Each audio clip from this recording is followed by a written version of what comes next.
Welcome back to another episode of Echoes of Evidence.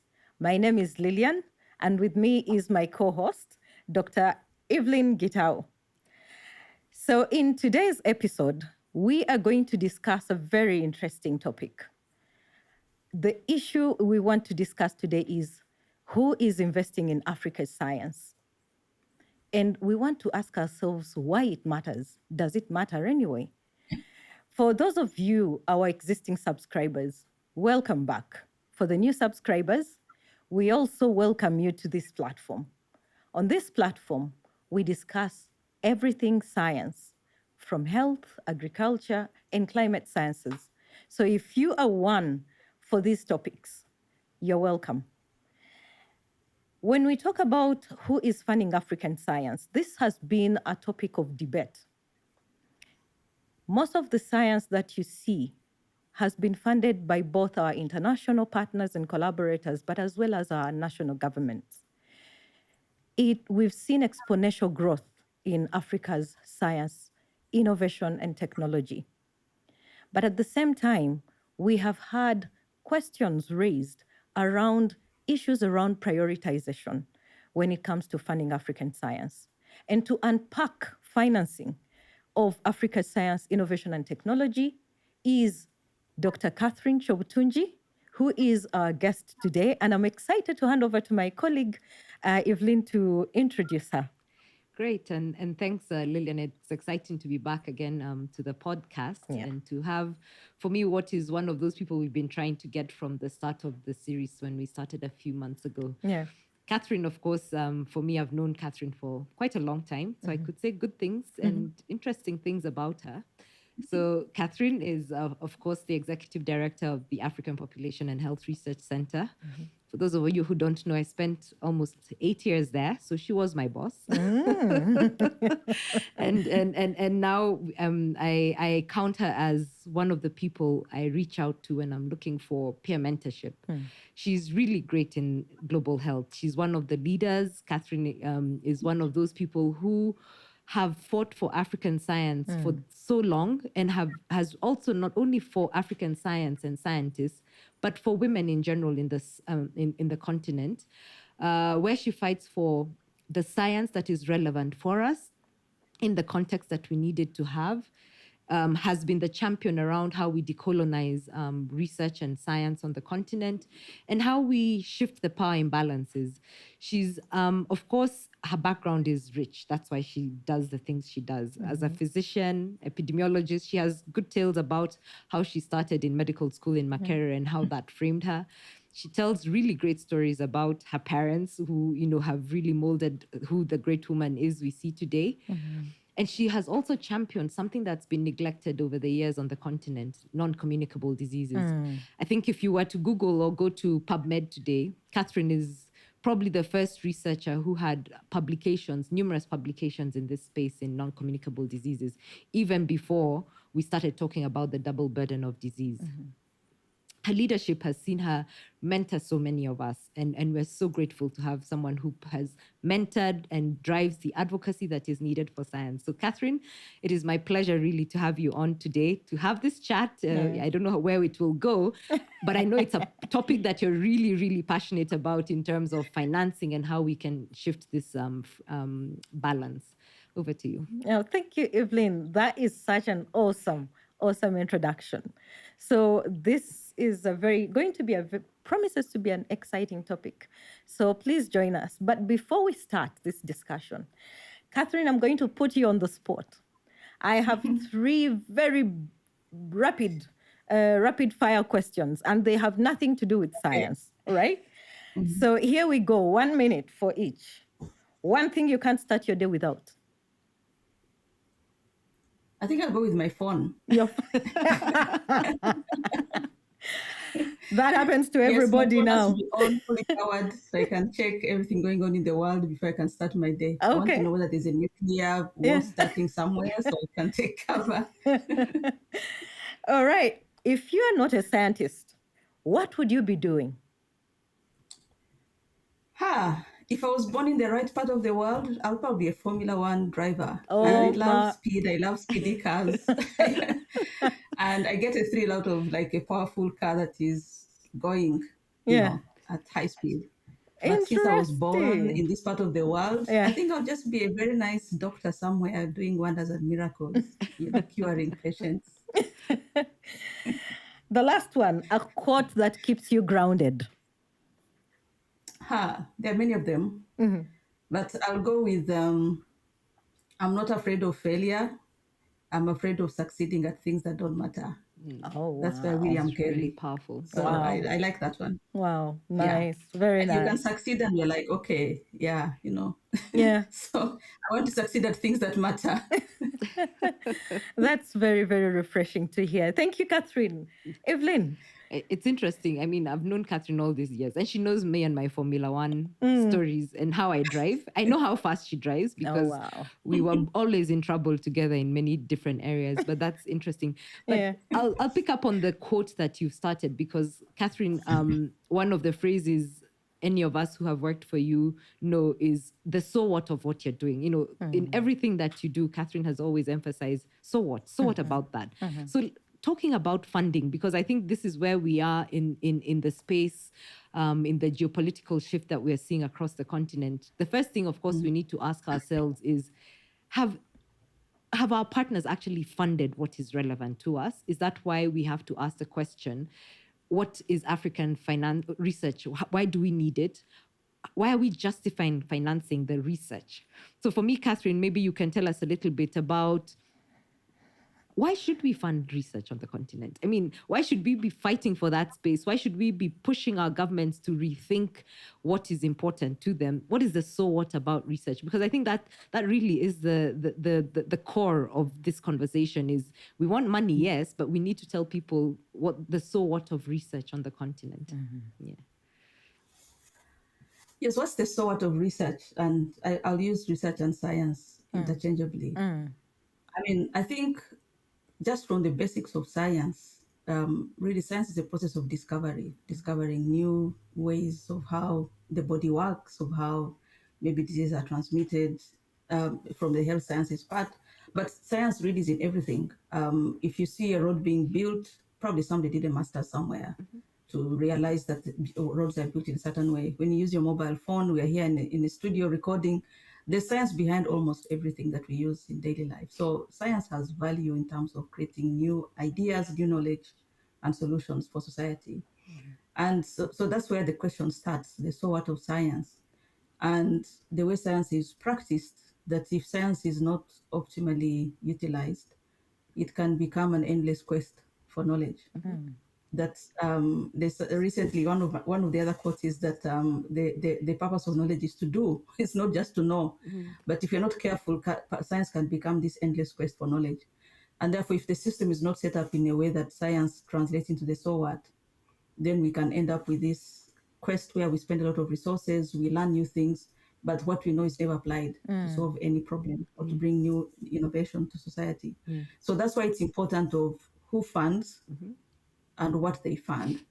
And if we don't control who funds, then we might end up in funding things that don't necessarily translate into solutions. For a context like Africa, where we have so many problems and challenges, I think science would contribute to solutions.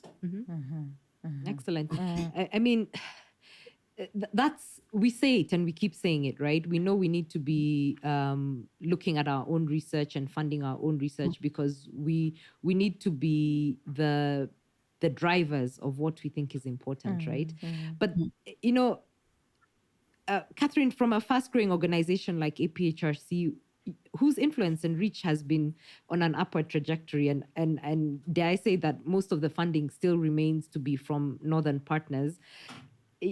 While we paint a picture of African science and research being great, and why should we then, as Africans, say we need to shift when others have been financing it? That's the first thing.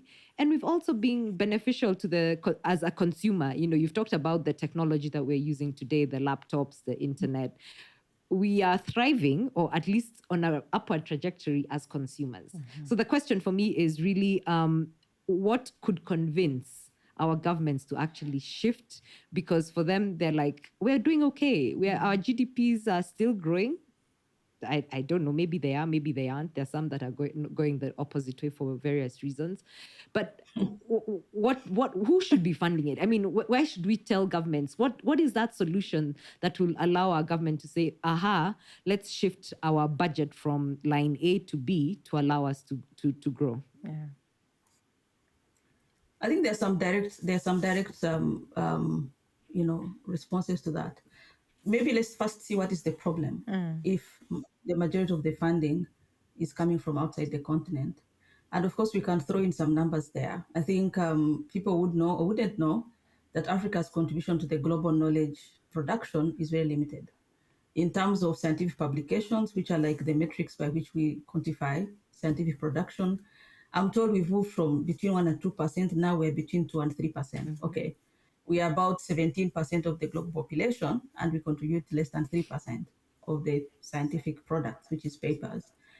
Worse still, when it comes to patents, where most of the technological innovations originate from, 0.01%, not even 0.5%, less than 0.5% of patents globally are held by African nationals. 17% of the world population, less than 0.5% of patents.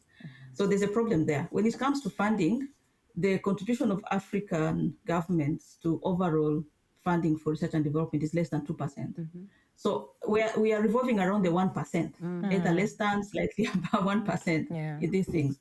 So what is the problem when most of the funding that is coming to the African continent is coming from international funders? So the part of the problem is what gets funded. What gets funded, you can split it up into 3 different areas. The first thing is which areas of research. So there are some pet things, research for certain issues, certain health issues, things like HIV, TB, malaria, lots and lots of funding for research. And I think the proportion of those 3 could be about 70% when it comes to research funding. It's as if 70% of Africa's problems are those 3 things. It's not. And Lillian talked about my foray into NCD research, which is in 2008. That's when I got my first grant. It was a tall order to convince anyone that non-communicable diseases were important for the African continent. So what gets funded in terms of topics is the first problem. Now, the second problem is what gets funded across the evidence value chain. So what we receive on the continent, I would say a huge proportion of it is to collect data.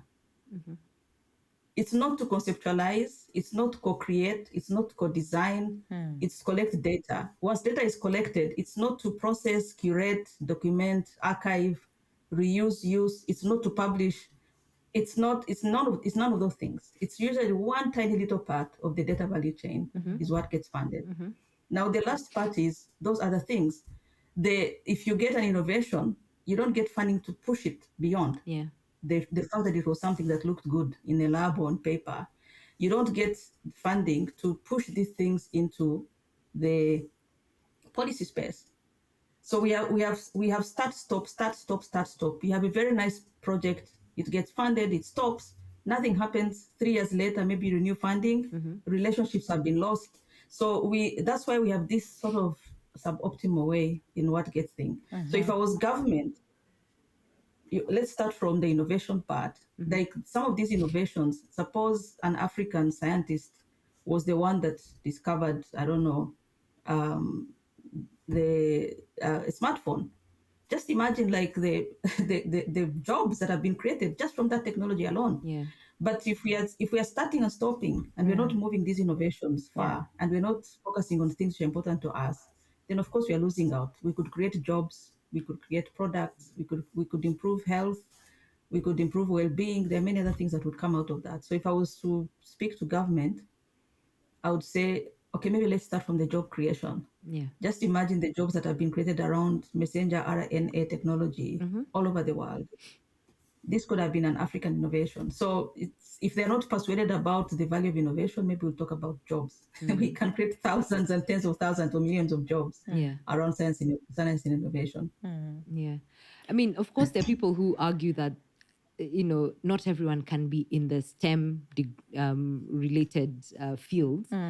But I think, Catherine, you make a valid point, especially from job creation. And for me, it's always that around science, there's so many jobs that are created to promote science. You know, Lillian, you're a public engagement specialist. You started as a journalist, and we have so many of you. I was sitting yesterday with a young communications person who thought her life was to do ads in Coca-Cola. And then she said, and then I came to Science for Africa Foundation, and I found a niche on science communication that I didn't know existed, right? So beyond the scientific or science-related career, there are so many other jobs that are supporting the research ecosystem that would actually be created. You know, we start from librarians. Catherine, your team at Carter have trained a lot of librarians. Of course, you're growing the soft skills around procurement that we need to think about. The soft skills for communications, like some of us who struggle. You know, we come on podcasts, but yeah, we need specialists to tell us how to do these things, and we learn that there's so much more that can be done. So I don't know, Catherine, maybe you can talk a little bit around even these days there's that degree, the new degree, financial engineering. And it hit me that it's a finance degree.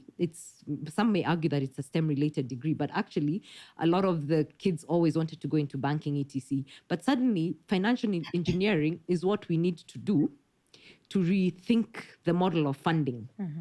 And this is a career. I mean, the universities in Kenya and others in East Africa have it as a degree. It's thinking forward. So what are those careers? When we talk job creation, what are the careers of the future that hopefully will allow us to shift this narrative? Because I think we're also stuck in training scientists in the same old way. I get horrified when I go to a biochemistry class in University of Nairobi because we are still using Straya. I mean, I think in digital age, we've moved from that Straya. I'm sure, Catherine, when you were in med school, you were taught biochemistry using Straya. So I don't know, what are the careers of the future that would allow us to actually change the financing shift before we now come to Lillian to talk about the things she wanted to talk about? Catherine. Yes, I mean, let's just let's just take one example around messenger RNA technology that has now been repurposed for. It broke through us in the COVID vaccine era, and now we are doing investigations around it for cancer treatment. Yeah. And so just imagine like a laboratory that does that kind of work. What happens in that laboratory? Of course, they have space. Yeah. So you have cleaners, you have people who maintain the facilities, you have people who are there for safety, make sure that everything is nice. You're creating jobs for, just the building. You're creating jobs there. Then you're in the lab. What's in the lab? There are people working on all sorts of parts of this whole, discovery process. You have reagents. Where do the reagents come from? You have materials like, whether they are using pipettes or they are using test tubes. I don't think they do that anymore. There's a whole thing about even the equipment that is being used, how it's maintained, how it is cleaned, how it's serviced.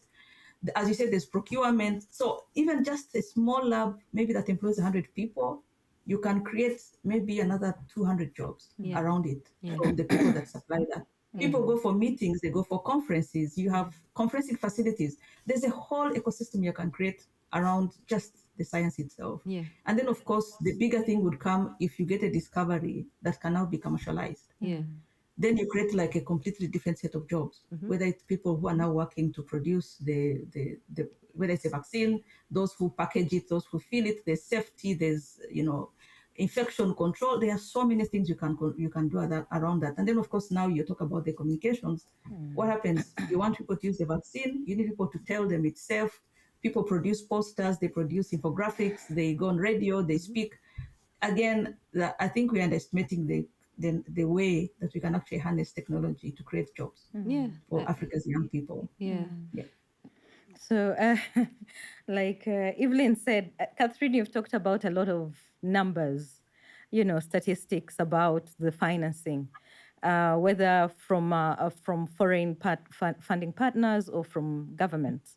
And when you look at the trends, the question I have is these investments in what do they mean for Africa's science and innovation? And why are governments, our African governments, not seeing what you're seeing, like creation of jobs? So again, what do they mean? I think I said earlier, like the fact how we end up doing things, which are great, but which are not necessarily maybe the most important things for the African continent. One of the things which I didn't mention is that when you don't dictate even the conceptualization of the science from the beginning, then in the end, even whether you get equipment, the budget that you get, all these things, they're different if you're not the ones who sort of came up with the idea. So what it does in the long term, we can look at the immediate, but we can also look at the longer term. Even the who gets credit for innovation.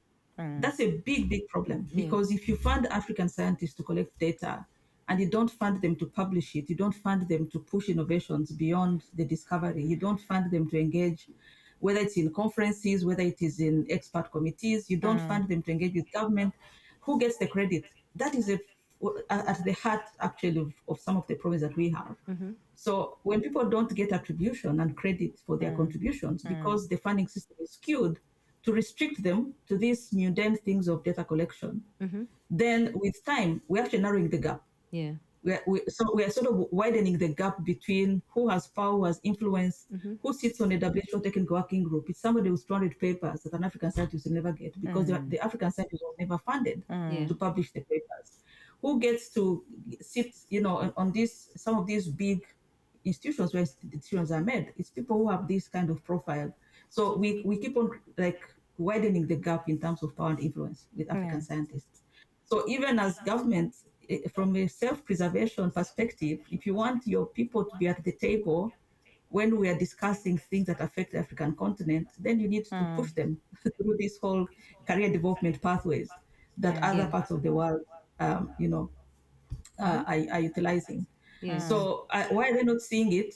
Part of this, I think it's one of my favorite answers is that African scientists are not speaking to government. Yeah, that's true. We're not speaking to government. And again, it goes back to what I said earlier, because we are sort of caught in a vicious cycle. And at some point, we have to ask ourselves, how do we exit that vicious cycle? So the funding is not dictated by us. So we receive funding, and then the funding restricts us what we can do. And then we got caught up into this cycle. We're looking for additional funding. So we are sort of caught up in that cycle, and it has to break. And I don't think it's the African governments who are going to break it. I think it's the people already funding who are going to help us break that cycle. That you start funding things that allow us to connect with our government, so we can demonstrate the value of science to them. If we never demonstrate the value of science to our African governments, because we've been given the resources and the time to engage with them beyond the things we do in our laboratories, then it's going to be difficult. So anybody who has interest in seeing African governments contribute to science, including the international funders, they need to find mechanisms that allow African scientists to connect with government consistently, so that they can demonstrate the value of science to them. Other than that, we keep it this sort of circular loop, and it may be difficult to ever get out of it. Yeah. So I'd like to get your thoughts on something, and I know I had not prepped you for this very provocative question.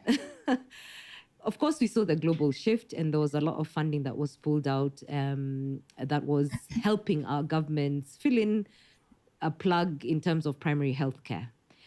So, when we had conversations as this happened, we talked about the opportunity that this creates, that governments now actually have to start thinking about funding their own healthcare, and they can afford it. And that was about a year ago, and we thought this is a good thing. And then lo and behold, 8 months later, I'm horrified to say that the funders who are funding science are taking the money out of the research and plugging in where government funding should be plugging in, into primary healthcare spaces, forming direct bilateral funding to governments. What are your thoughts, Catherine? Because for me, I thought with the funders, we were all aligned that this is the time to push African governments to do what they should have done over 50 years ago. Is pay for their own primary healthcare so that then R&D can actually thrive. But now, lo and behold, you and I know that, while we all know that USAID funding was cut, that now actually other funding is being repurposed and being sent now directly to governments to fill in the gap. just, from your perspective, everyone knows this is just you and I talking, and our organizations, this is not what they represent. But Catherine, please go ahead. But I also Yes, think I don't know. I think it's just important to be candid about some of these things, because if we continue to just see this trend, of, I call it spoon feeding, you're creating dependencies, and then how do you expect economies and governments to start standing on their own feet if you're constantly, spoon feeding? So, Catherine. Yes. Yeah, I mean, I think I look at it this way. There are things we can stop, there are things we cannot stop. And we have to focus on the things that we have control over. yeah. Otherwise, it's easy to get discouraged and say, oh my God, we are going back to the same old, same old, same old. Right. I cannot control how different people behave. Yeah. And I'm sure there are conversations I'm not part of, 90%, maybe 99% of conversations, I'm not part of them. Right. So I'm focused on what it is I can do, what is within my power to do.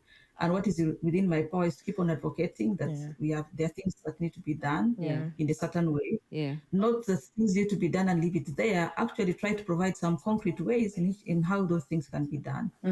Having said that, I think we're in a kind of transition phase, and whatever is happening is a reaction to a crisis. And I think with time things are going to stabilize in a certain new normal. And I don't think the new normal will be similar to the old one.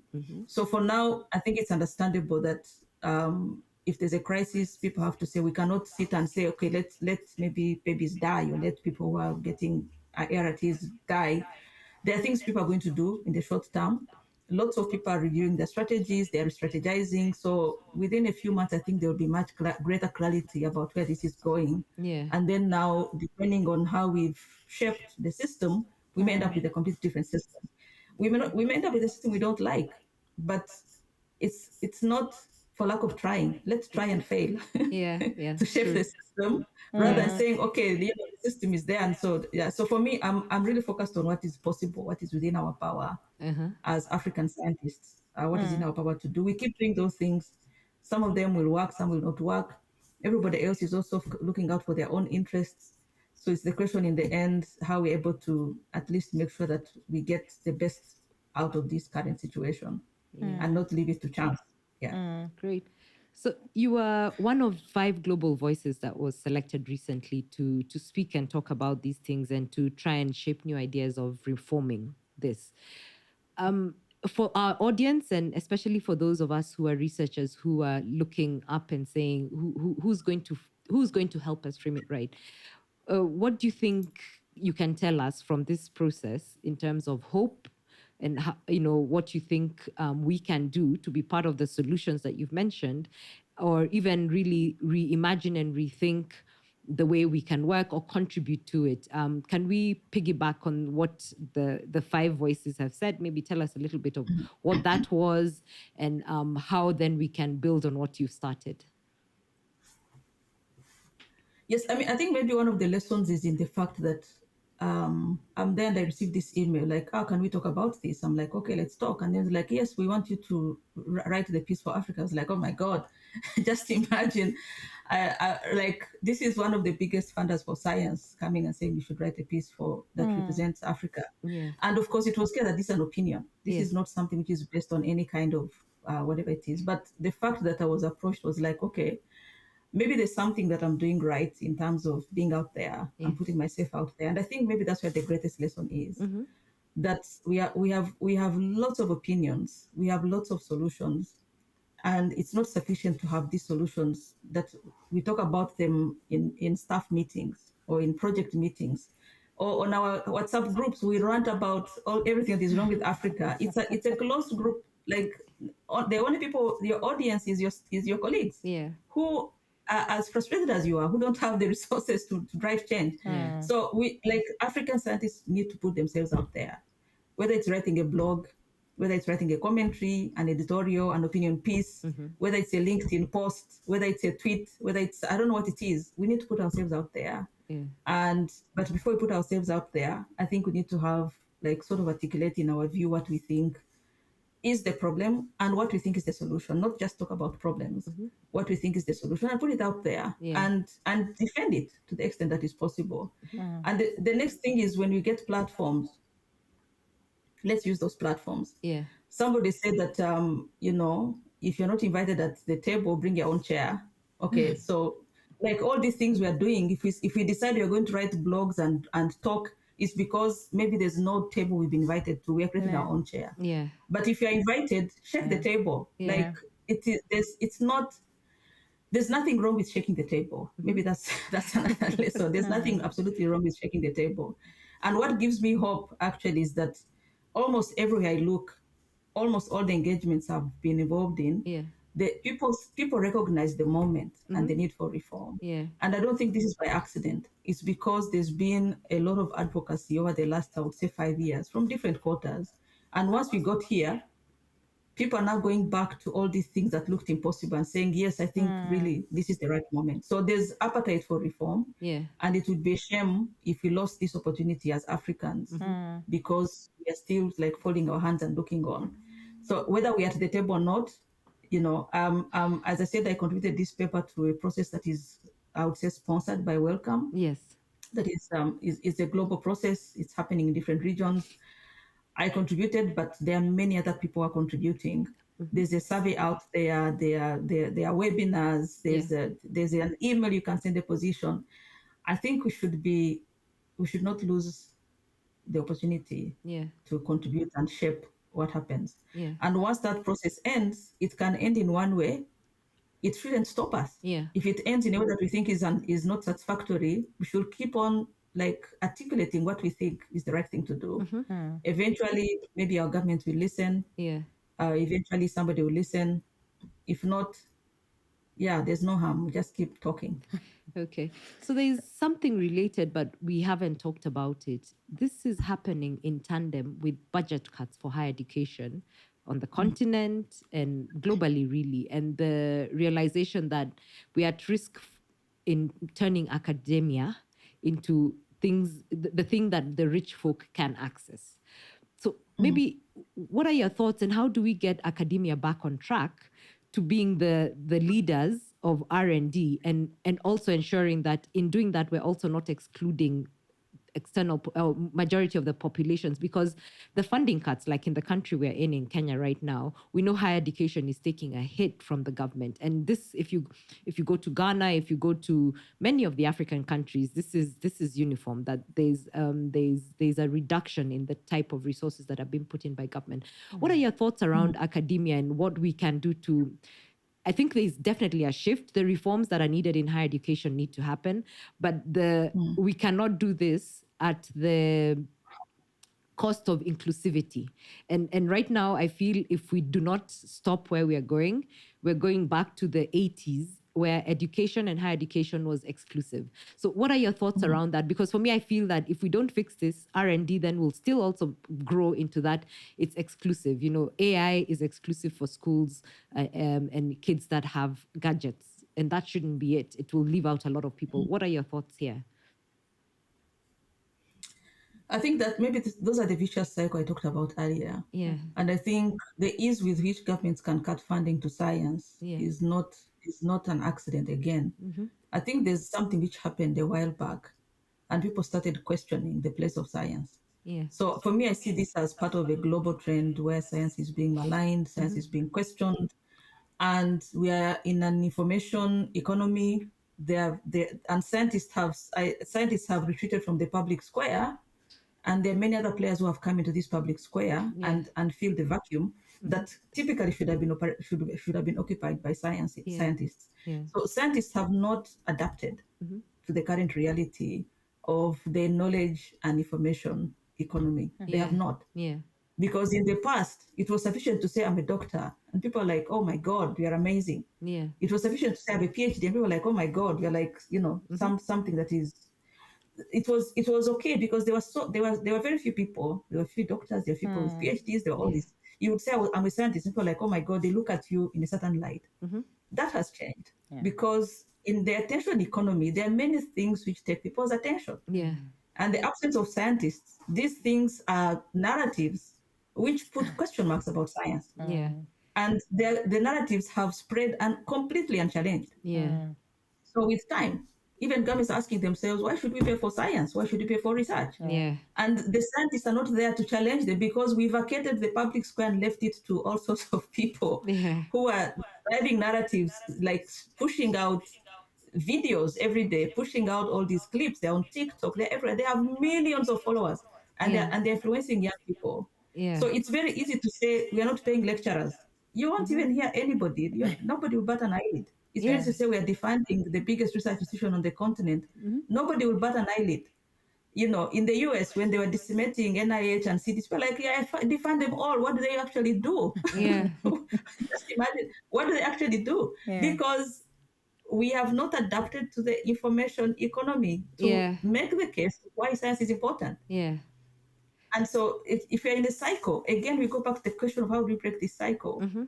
And of course, where I see it, I don't have the means to break that cycle. Yeah. The means I have is to speak to people who have the means and say, there's actually a greater danger. It's not just this temporary funding cuts, it's a greater danger that science becomes irrelevant as a source of truth, as has been in the past. And when you remove science from truth, then what is the alternative? Yeah. Yeah. Opinions and anecdotes and ideology. So there are those things, like there's a greater danger, and therefore, if we want to break this, if we want African governments to fund science, we need to fund the existing scientists in ways that make the case for why science is important, consistently, not just as a one-off, consistently to government, demonstrate value, make the case, provide solutions. I talk about, there's something else which is also quite important. The fact that depending on where you sit, you think your issue is the most important issue on earth. Yeah. Scientists think that science is the most important issue. Governments don't think that way. They have elections, they have corruption, they have four-wheel drives. Those are very important issues, very, very important. And unless we acknowledge it, of course, then we are swimming against the tide. Yeah. If you're in health, you think health is the most important thing. No, agriculture thinks the same. Yeah. So we need tools that, for a decision maker, put everything together. Somebody was asking me about why don't governments act when we give them a return on investment analysis? I said governments have 200 return on investment analysis. What are they supposed to do with all of them? Yeah. So we need new tools that bring everything together. If I speak to the government, I should not make the case for science only. I should make the case for science and agriculture and roads and elections and bloated parliaments and all these things. I should make a complete case, because if I make a case for science, singular case for science, it's not going to fly. That's true. And the tools for that actually come from science. So, yeah, in fact, I was just thinking, you brought out the attention economy, and I'm like, how do we get ourselves on this attention economy? Surely this is a career for someone. How do you get science into the attention economy? Yes. But you're right that we don't do well attracting the attention. And now it's interesting, you brought out the return on investment. That's become our new narrative. We just need to show return on investment. I'm thinking, yeah, okay, it's easy to say, but you're right. The government sees all these return on investment documents sitting on, 300 in a year come forward to them.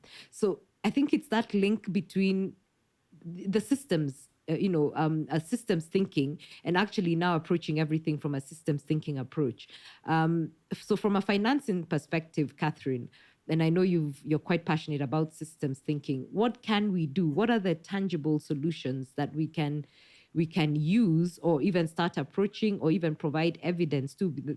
This podcast is around evidence, right? It's about how we create evidence that can be used. And we were challenged about echoes, but I think for me, it's that evidence keeps driving the decisions over and over again. What can we do in this economy that is directed by short attention spans, by TikTok, by those who need to be able to take one, to have that one silver bullet to address 10 things? What can we do?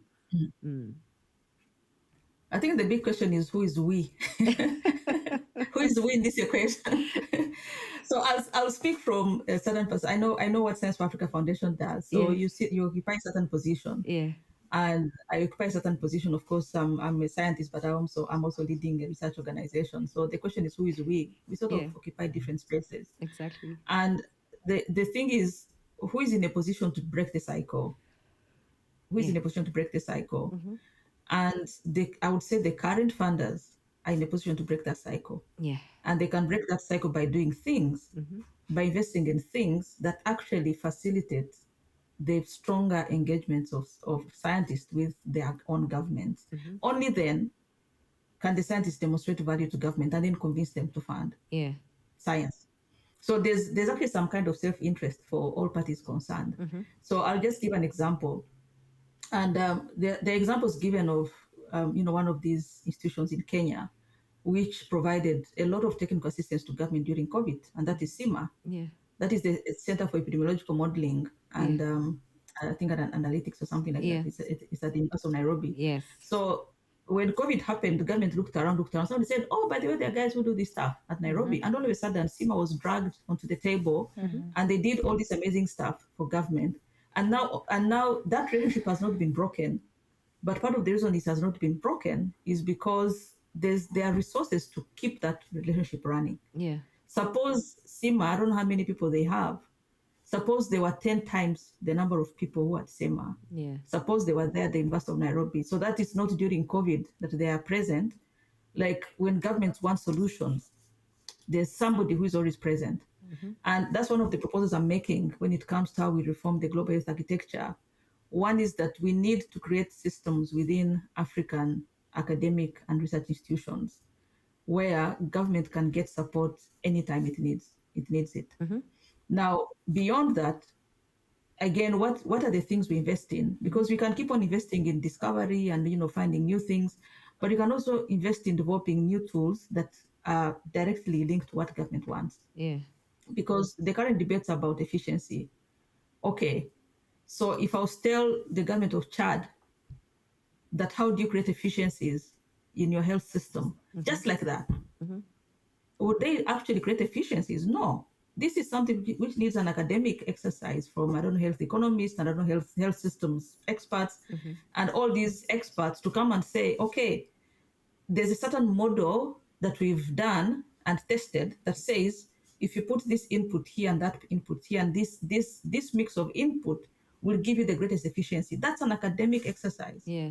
And if you do that, then governments can actually see, okay, yeah, with $100 million, this is what I can get out of this. Yeah.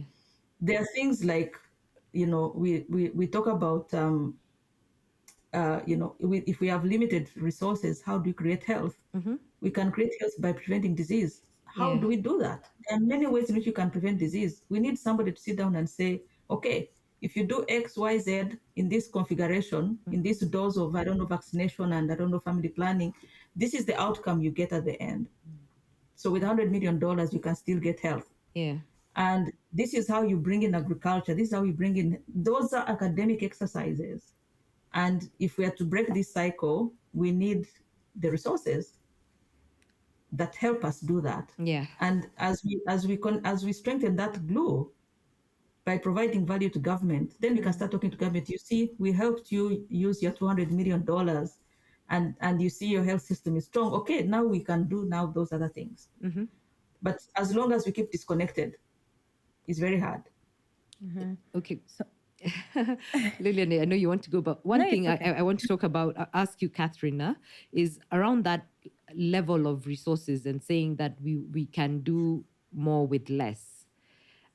I want to challenge that a little bit. And the reason I want to challenge it is even in the current status quo, we're saying let's shift the agenda, but then we want to shift the agenda and ask African researchers to do exactly what Western researchers have done with 10 times the budget.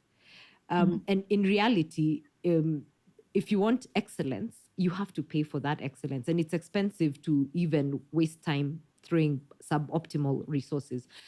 How do we challenge that status quo that, yes, we know we need to do less, more with less, but actually there's an element of less that is not is suboptimal and cannot really deliver on that. How can we address that issue so that if you're funding science in Africa, it's not saying you can fund science more cheaply. It's that actually we can contextualize it and actually get more out of the science because it is contextualized and correct. Yeah.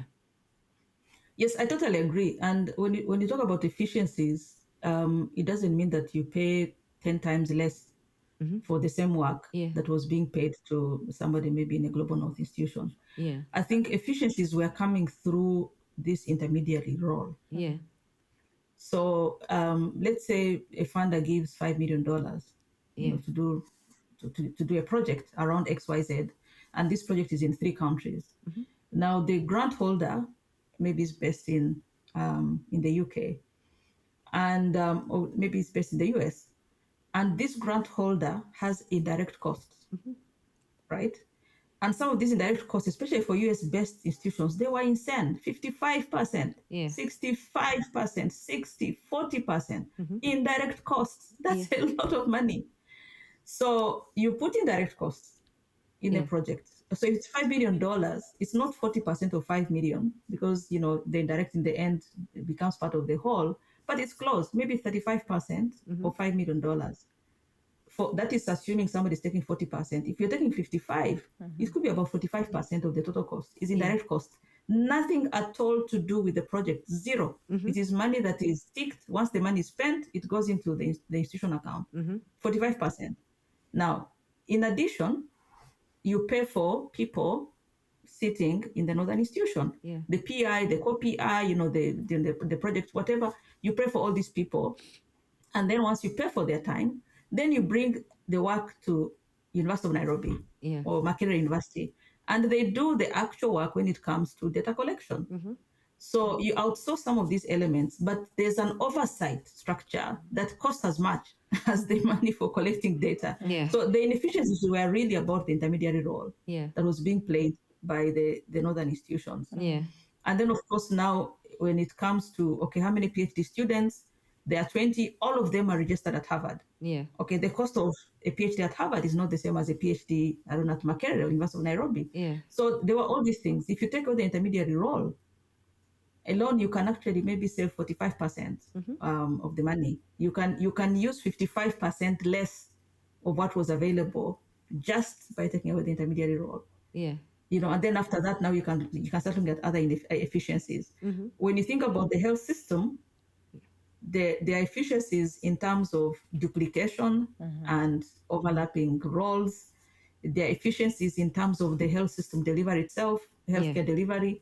You have an HIV clinic, you have a TB clinic, you have a multi-drug resistant clinic, you have all these things. Then you have a lab for this HIV, you have a lab for malaria. So there was lots of duplication in the system. At the system level, you have a procurement system for PEPFAR, procurement for Global Fund, and then the government procurement. So there were all these things, and you can actually gain efficiencies in many different ways. Yeah. But that's what I said. This is on paper. What does it mean for Niger? What does it mean for Nigeria? What is the issue in Uganda? Yeah. Because the inefficiencies are not the same across the continent. Yeah. And that's where you need, within each country, a team that can sit down with their government and say, okay, this is how we're going to achieve efficiency. And then government can say, okay, now we can see that. Then when the government is going out to negotiate, I don't know, for bilaterals with whoever, at least they have something that says this is the best way to do business. Yeah. Okay. So, Catherine, listening to you, I hear a number of things coming through, issues around how we prioritize for our needs as not just as a continent, but as respective countries.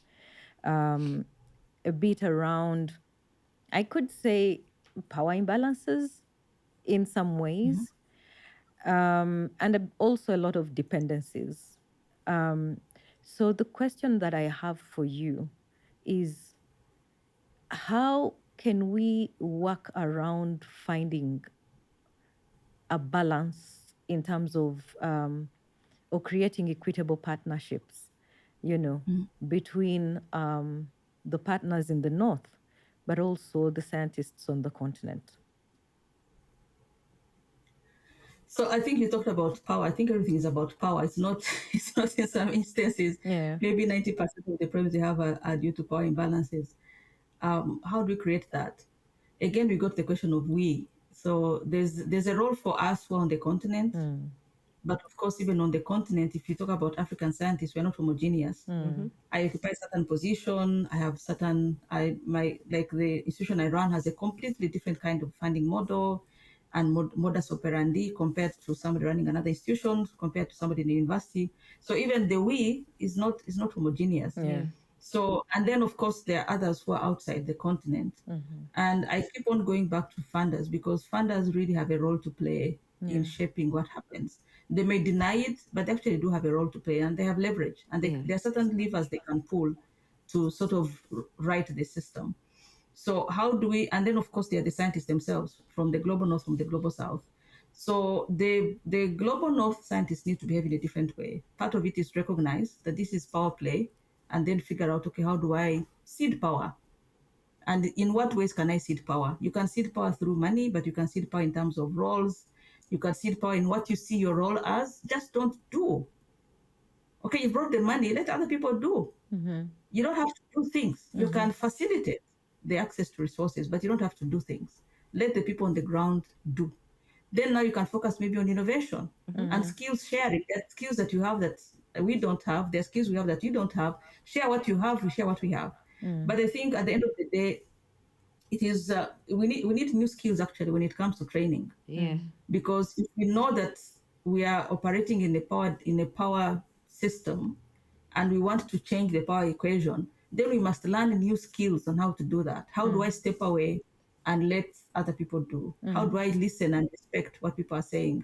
How do I acknowledge that, yes, I'm an expert, I have a PhD with 200 papers, but there's an expert who doesn't have a PhD, but they have expertise in their own area, and I acknowledge that and respect it. Yeah. So that is a skill that I think needs to be taught in schools of global health or public health, whatever it is that is happening. Then for us, it's also to recognize that there's a certain power disparity that shapes what we see. If we are doctors working on the front line, there are things which are somewhere very far and they are shaped by power disparities. And once we know it, okay, then how do we reclaim our power? How do we also know that we also have power, we also have knowledge, we also have expertise, and we stand on that expertise and use it?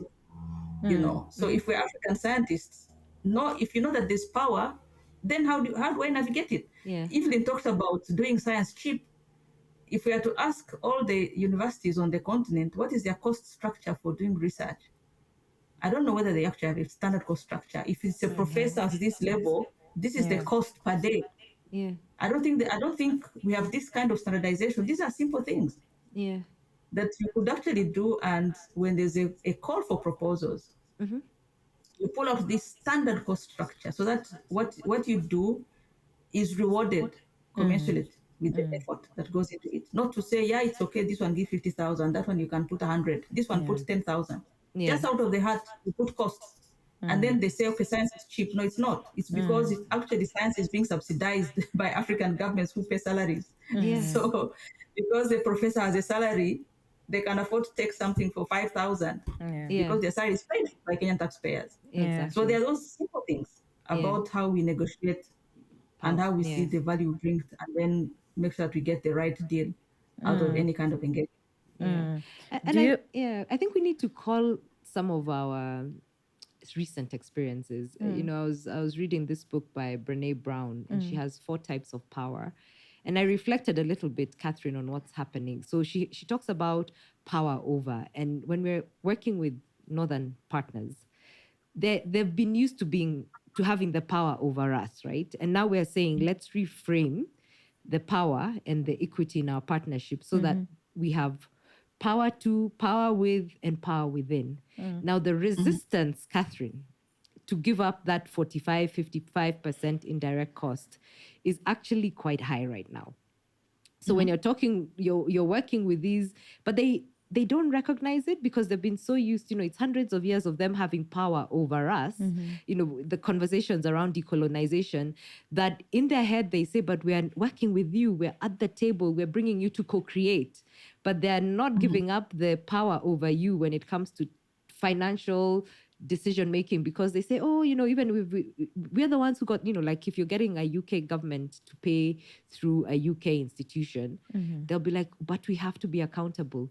But then you're still holding, coming back to the narrative that the funders need to shift how they fund. If they say, okay, we are still going to fund through a northern partner, they're not changing that framework of who has power over the other.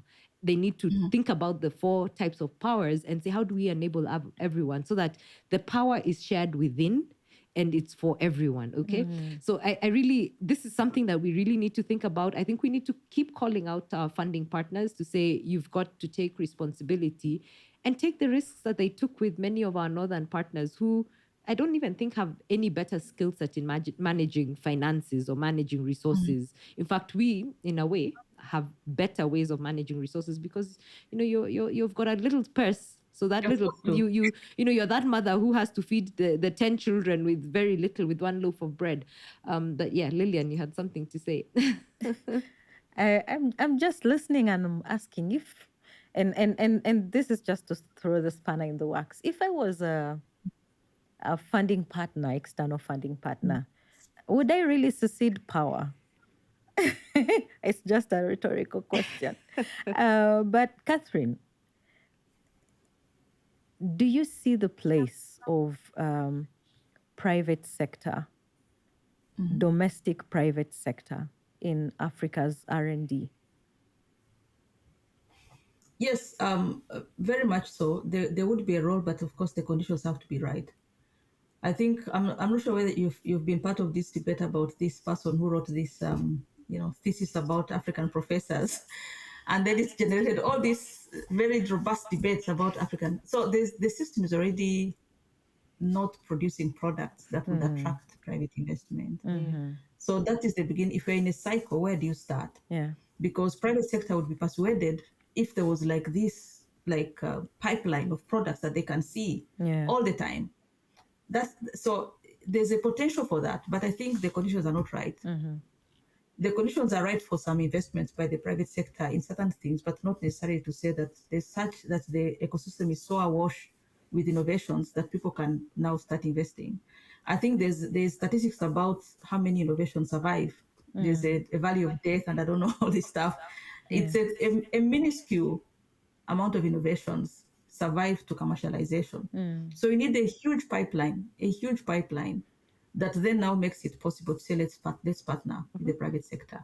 Having said that, even the systems that make that transition, I think a lot of universities have now invested in IP offices and commercialization offices, but still the pipeline that is surviving all the way up to commercialization and private investment is still relatively weak. Yeah. Now, however, there are opportunities, especially when you think about all these things about genomics, things about the biomedical, the biotechnology.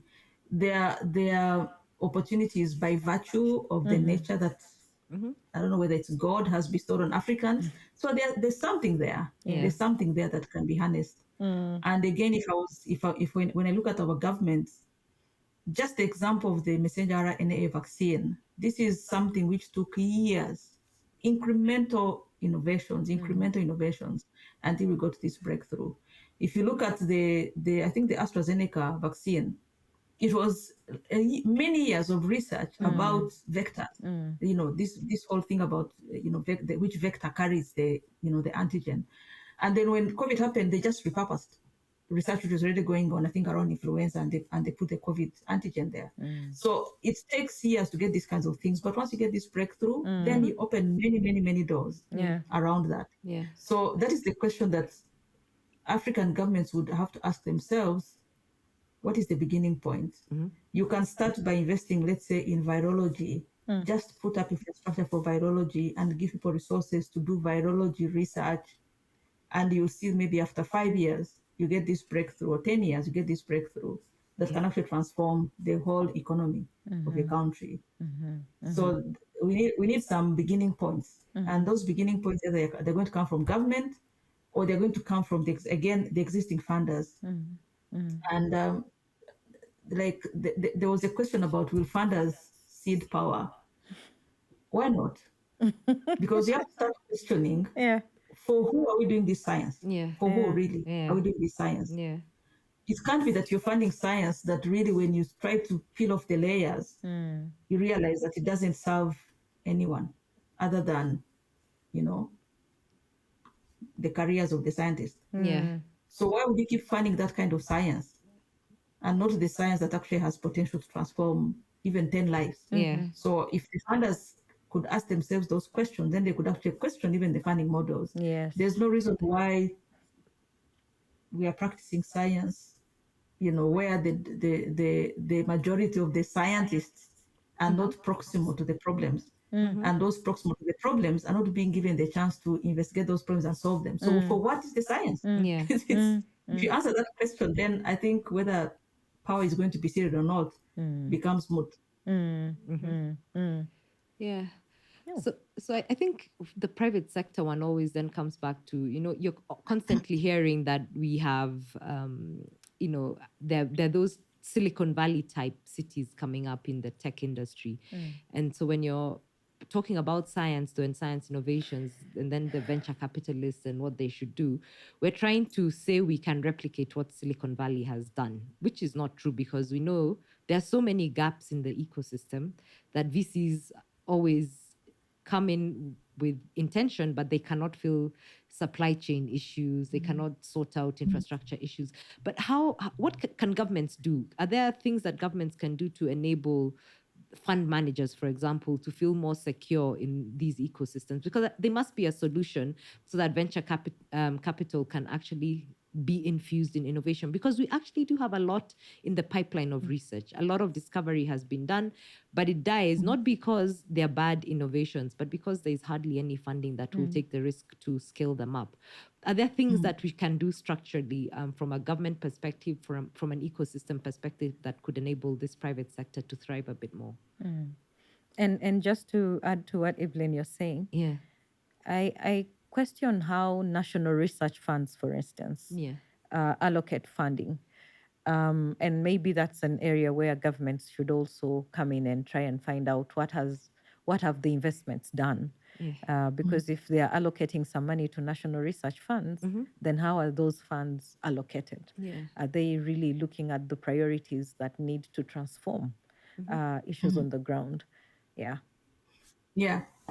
I mean, that's an interesting one. I know there was a National Research Fund call that I think had about 15 priorities. I'm like, wow, if it's 15, I don't know if there's priorities anymore. Yeah. And I was at a recent event, actually it was during those meetings that happened on the sidelines of the UNGA. Yeah. And somebody said that Africa needs to sit down and decide that it has many problems. Let it choose one problem and deal with that problem. Once it has finished dealing with that problem, it can pick another. Yeah. Because from a prioritization perspective, when you sit in a climate change debate, it's emergency, health systems, emergency, education, emergency, roads, emergency, agriculture.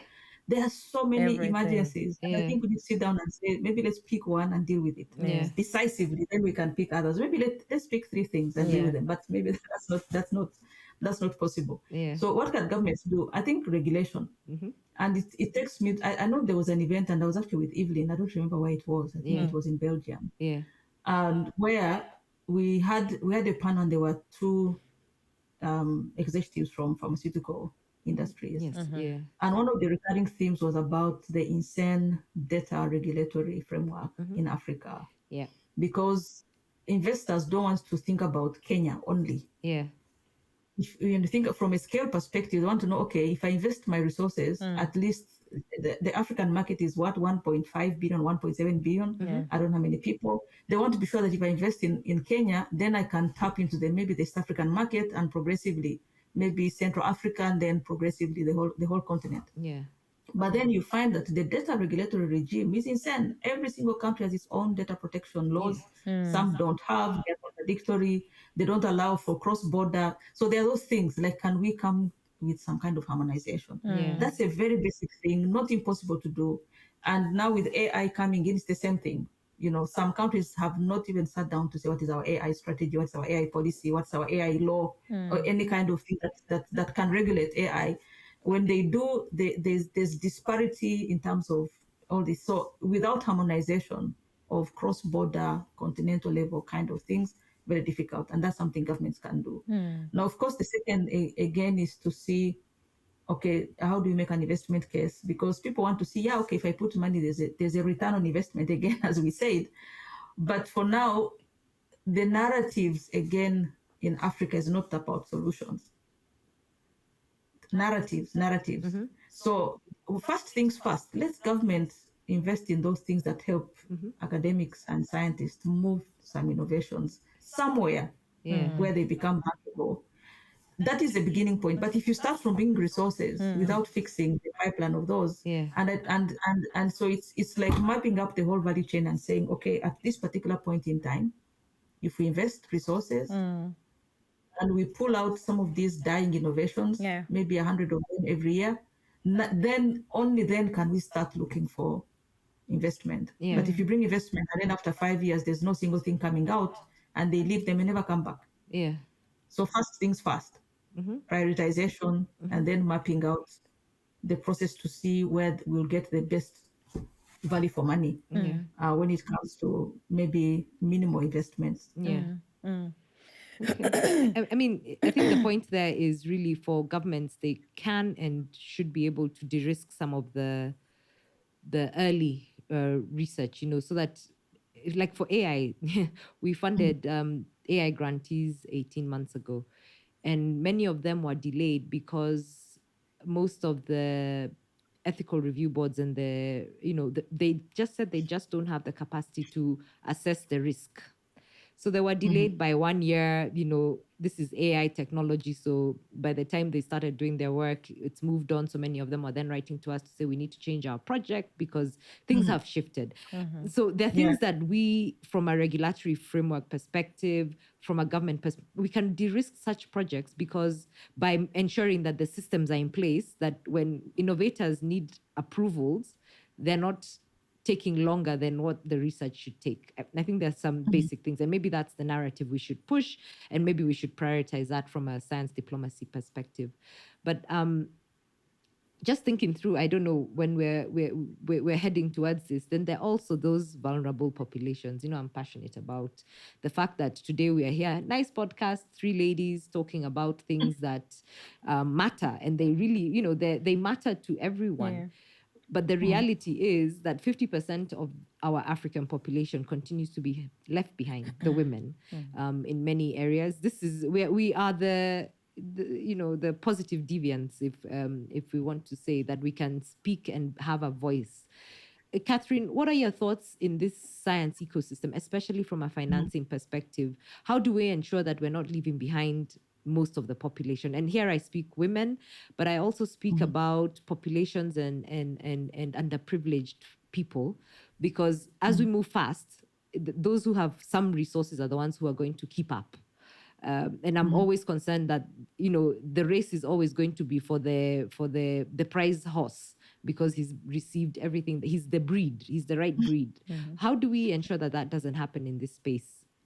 The ones who have friends at Welcome, I can walk to Euston Road and someone will actually listen to me. How do we ensure that it's just not me who has that privilege? Yeah, I mean, I think it's always a problem when you have a huge gap. We have gaps generally for scientists. Generally speaking, we have a gap in terms of scientists. And then now when you start breaking it down, okay, scientists from French-speaking countries, then women scientists, then women scientists with disabilities, then, so when you start breaking it down, then it becomes very complicated. But I think the fundamental problem is the pool. We already have a very small pool of scientists. So that's the question. Do you start from increasing the pool broadly and then deal with the inclusion or equity down the line, or you build in equity down, right from the outset? Especially when you don't have a lot of resources. So I think there are other ways of looking at it, because when you think about the African ecosystem broadly, I look at it like islands. You have islands that are scattered across the continent. Really, they have great institutions doing amazing things on the continent. But then in one country, you find like 2.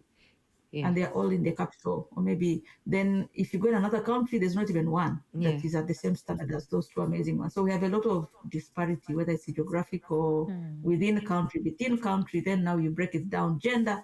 We have a lot. So that's the question, that what is the beginning point? And so in such a system with a lot of need, I wouldn't actually lead with equity out from the outset. Yeah. Because even the existing islands of excellence, they still need investment and they still need resources. So I'd probably strengthen those structures first. And now once you structure them, maybe over a time frame, 5 years, 10 years, I change the mandate. So if you have a very strong research institution, let's say in Kenya, Yeah. okay, I invest in that institution, but then after 5 years, their mandate is no longer being a strong research institution. It is being that, and in addition, support other research institutions to become like them. So you create this sort of multiplier effect, because if you try to fix equity issues in a system that is already broken, has huge gaps, fundamentally, it's very difficult to gain any traction. We talk about West Africa, we talk about Portuguese speaking. There are so many equity gaps. Yeah. What's the beginning point? So it has to be a balance, really, and it's the same around women. That is very easy to address, actually, because if you're providing, let's say, resources for training, you can put in mechanisms. We've done it in Qatar, where we have more women than men now, which is not a good thing per se. the gender equality people will argue it's not a good thing, but it's not impossible to do little things that increase the pipeline of women scientists. But again, the beginning point actually is women in science in primary school, secondary school, university. That's where the pipeline is coming from. So whose role is it to make that happen? That's a different question altogether. Yeah. So I would say, like, in the short term, as long as there's some kind of strategy that looks at equity as an outcome at some point, it's possible that strategy may not start with equity. But yes, I think the key thing is, how do you map that out? How is that going to happen? Yeah. But not to start by trying to address huge equity issues that exist already in a place of scarcity. In the end, it might not get anywhere. That's an interesting perspective. I haven't heard it before articulated that way, but it makes sense. But I think right now we're in that DEI space. Everything has diversity, which knowing what's happening in the States, we don't want to go that way. But really, it's the perspective that you should have a roadmap that will lead to an equitable environment, but it may not be that you lead with addressing those issues, but you make sure that the roadmap includes that. Lillian, I know the time is flying as usual. We find ourselves talking too long. It's a very interesting conversation. So definitely you kind of lose track of time. But we have to come to the end of the conversation. Okay. Unfortunately. And Catherine, I know you've touched on so many aspects of this topic. It's a topic that has very many facets. So in your parting shots, I would like you to decide who you would like to speak to in relation to this topic, and just give them one message. If there are two or one, please, parting shots. Okay. Yes, I could speak to many people, but I'll speak to the African scientist or the African academic. Or the African generally. Yeah. And you asked about my favorite quote at the beginning. I'll give you my most favorite quote. And that is the one that the best way to predict the future is to create it. So if you're this African scientist or African or an academic or whoever, and you're sitting there and say, this is the future I really want to see, then create it. There's no other person who's going to create the future that you want. That's true. So I think that's what I would say. If you want equity, you create equity, or you do things that make other people create equity. Not to sit and passively wait for things to happen to us. If there's a certain future that we see, we must be active participants in creating that future. So that will be my parting shot. Thank you very, very much for spending this few minutes with us. I call them few minutes because the conversation has just really spiraled. So thank you very much for making the time, and I hope you stay warm. To our audience, thank you for joining us, and we look forward to seeing you at the next, what do we call it? The next episode, I would say. And until next time, stay safe.